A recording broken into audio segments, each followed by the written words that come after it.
up on today's show, I want to run through some training camp battles for you guys as a little bit of a primer with Falcons training camp just a few days away.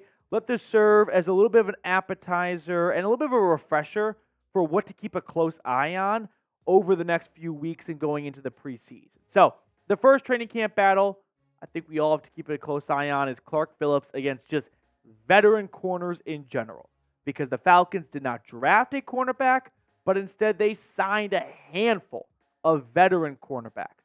And it's up to Clark Phillips to hold on to the CB2 job. I think at the present moment, it is his job, but it's a very close race and very thin ice for the second-year man out of Florida. So when you look at Atlanta's cornerback room, I'll refresh everyone's memories.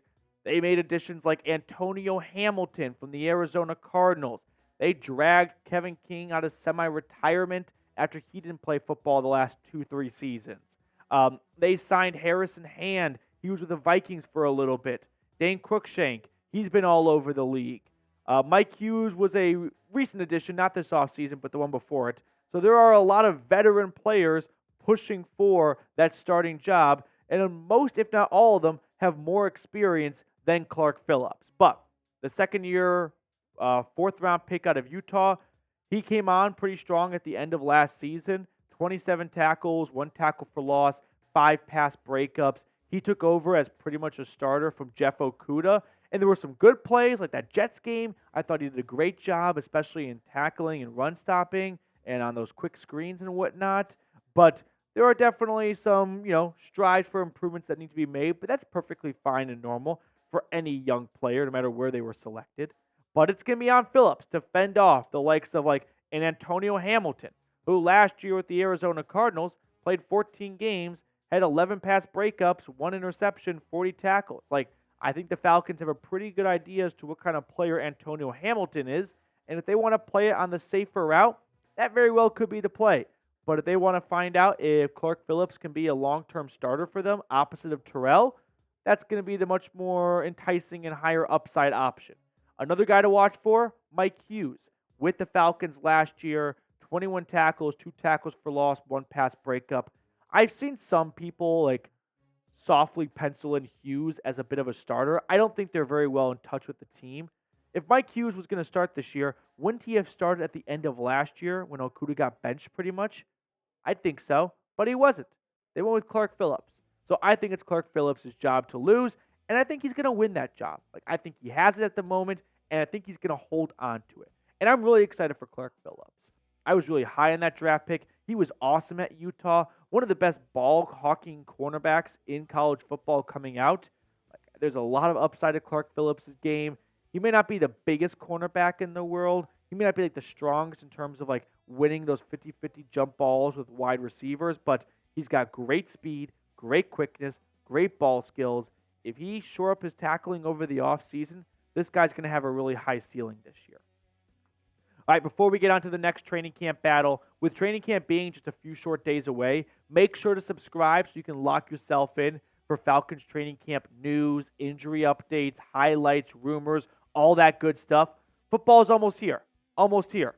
So don't be in the dark. Join nearly 23,000 subscribers strong. Second training camp battle I'm watching for is the outside linebacker role opposite of Arnold Ebiketie. Bralen Trice against Lorenzo Carter.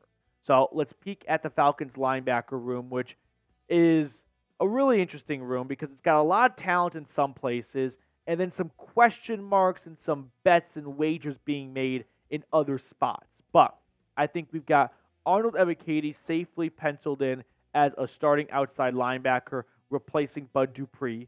And then you got Caden Ellis, Nate Landman, and Troy Andersen all kind of fighting for 2 starting inside linebacker jobs. And then you got Lorenzo Carter.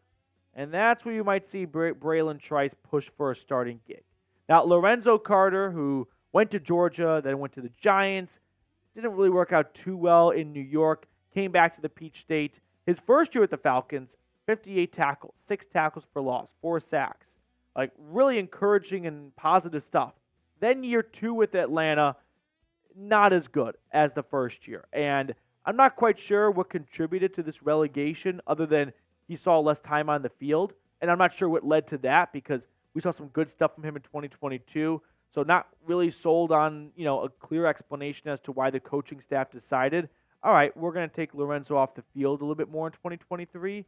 But if Bralen Trice, the rookie out of Washington, puts together a really strong training camp in preseason, like, it's not like Lorenzo Carter's got that job just sewed up and there's no doubt about it. Like, this is an opportunity for a third-round draft pick to earn a starting role in week one of the rookie season. That is not the case for most third-round draft picks, or even a lot of second-round draft picks for that matter. But Bralen Trice was drafted to a team that's got an open competition at that starting outside linebacker job. And Trice was one of the most productive and impactful edge rushers in college football the last 2 seasons. Now, my prediction or my gut tells me it's Lorenzo Carter's job to start the season. I'd pump the brakes on a rookie third-round edge rusher just coming out and shocking everyone and taking the job in the first 5-6 weeks of training camp. Maybe as we get into the season, if Lorenzo Carter isn't playing well enough, they may decide just to make a change because they got to try something else because it ain't working at the moment. But I think every single year we all are victims to drinking the rookie Kool-Aid where we look at the stats they had in college and we're like, oh my God, that's going to carry over instantly to the NFL. And that's not the case. And we see that from time to time. And we saw that last year, like Clark Phillips, just a 4th-round draft pick. He didn't win that starting job over Jeff Okudah, who got way more experience. So I think it's Lorenzo Carter's job to begin the year. However, I do think at some point we might see Bralen Trice take over that starting role. Now, how would you grade the Falcons defense? Give it an A, B, C, D, or F for me down below in the comment section. Give me your Falcons letter grade for the Falcons defense letter grade. I'm not even speaking coherent English. Grade the defense. Let me know what you're giving them. I'll give the Falcons defense a B-. I feel like that's kind of on the generous side, but Jesse Bates, A.J. Terrell, Grady Jarrett, they've got some Pro Bowl, playmaking guys at all 3 levels. Moving on to the next training camp battle, Nate Landman versus Troy Andersen. Maybe I'm a bit of a football junkie, but I'm glued to this training camp battle. I've gone back and forth way too much for anyone to care about an inside linebacker job, but I care. And I don't really know who's going to come out ahead. Nate Landman did a great job. He did more than a great job. He did an awesome job of filling in for Troy Andersen, who suffered a season-ending injury in Week 2 against the Lions. Landman had 110 tackles, 7 tackles for loss, 2 sacks, 3 forced fumbles, 1 interception. He wasn't just an adequate, reliable run stopper. The guy was a playmaker. He was forcing turnovers. He was one of just 3 players to have an interception on the season. He was a catalyst on that defense. Now, Troy Andersen, on the other hand, was really good his rookie year at stretches. A lot of optimism and hope going into year 2. Ultimately, an injury just wiped it all away. But it feels like Troy Andersen's going to get that job back. But I'll just say right now, I'd love to challenge the Falcons coaching staff to find a way to get both guys on the field. Lean into your strengths. If you don't have a bunch of great safeties or corners, I know the new trend is you want an extra DB on the field as teams have more wide receivers. It's the best way to counter that. But let's get the best 11 guys on the field. And I think Troy Andersen, Nate Landman are 2 of the top 11 defenders on this defense. So ultimately, as much as I have tried to speak into the prophecy that Troy Andersen Nate Landman will be the starting linebacker because of how well he played last year filling in, I think we're going to see the job go back to Troy Andersen. He's not bad at it by any stretch. He was picked in the 2nd round for a reason. I think the Falcons are really high, as they should be, on Andersen. So ultimately, I think their starting job will revert back to him. But this is a great problem for the Falcons to have. For once, on one spot on defense, they have too many good players. When was the last time Falcons fans could say that? 4th and final training camp battle, Richie Grant versus DeMarcco Hellams. Of all the training camp battles, I wouldn't say this is the most lopsided, but it kind of feels the most lopsided, despite not a lot of data backing that up. So we've got a former 2nd-round pick in Richie Grant trying to regain his starting role from last year's 7th-round pick out of Alabama, DeMarcco Hellams, who didn't put together a whole bunch of stats last year because He didn't play much for the beginning portion of the season, but would later on start to have some really good numbers. Um, DeMarcco Hellams ended the year as the starter, taking over from Richie Grant, although he did miss the last week of the season due to an injury. But look at the snap counts for the last 4 weeks of the season between Grant and Hellams.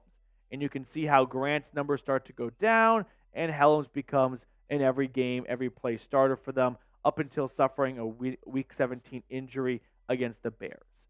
I think we're going to see DeMarcco Hellams win that starting role. We may very well see a lot of 3 safety looks, but this kind of ties back into my last point. What's a better duo, Richie Grant and DeMarcco Hellams, or Nate Landman and Troy Andersen? I'd rather see more of those 2 linebackers on the field than both of those safeties on the field, but because everyone loves 3 safety looks these days, we're probably going to see more of a 3 safety set with Bates, Hellams, and Grant getting on the field, where I challenge the Falcons coaching staff to, I know it's not conventional and it's a little bit, adequate. It's a little bit dated to put on an extra linebacker, but if they're better at football than Richie Grant, maybe that's a spot you don't have to overthink it. Just get your best 11 on the field, as simplistic as that may sound. All right, before we wrap up today's show, have you ever been to Falcons training camp? Give me a Y for yes or give me an N for no down in the comments section. Let me know if you've ever been to Falcons training camp. I think every single sports fan or football fan should go to training camp at some point. It's a great way to kind of see a little bit behind the scenes. Plus, you get to kind of meet some of the lower level players on the roster, get some autographs. So let me know if you've ever been out to Falcons training camp before. All right, some trivia for today's episode. Michael Vick's 67 starts in Atlanta. How many times did he rush for 100-plus yards in a single game? Don't expect anyone to know the number right on the dot, but let's see how close you can get. Only looking at his time in Atlanta, 67 starts, how many times did Michael Vick rush for 100 or more yards in a single game? Pause the video, think about it. I'll give you 5 seconds, and the answer's coming up in 3, 2, 1. Michael Vick for the Atlanta Falcons in 67 starts rushed for over 100 yards 8 times. I don't know about you, but I felt like or thought the number would be bigger than that. And then I compared that to the NFL history books of quarterbacks who have rushed for over 100 yards in a single game. I'll just read you off the numbers right now because I've got it written down here. Michael Vick, by the way, comes in second place in his entire NFL career, doing it 10 times with a mixture of the Philadelphia Eagles. That trails Lamar Jackson, who's done it 13 times. In third place, by the way, Justin Fields with 5. In fourth, Russell Wilson doing it 4 times. So it may not feel like a big number, but it's not easy for quarterbacks to get to 100-plus rushing yards. And Vick is second all-time in NFL history, only trailing Lamar Jackson, who I think has played way more games than Michael Vick has at this point in his career. So, kudos to Vick, one of the best rushing quarterbacks, one of the first to really pioneer that position group.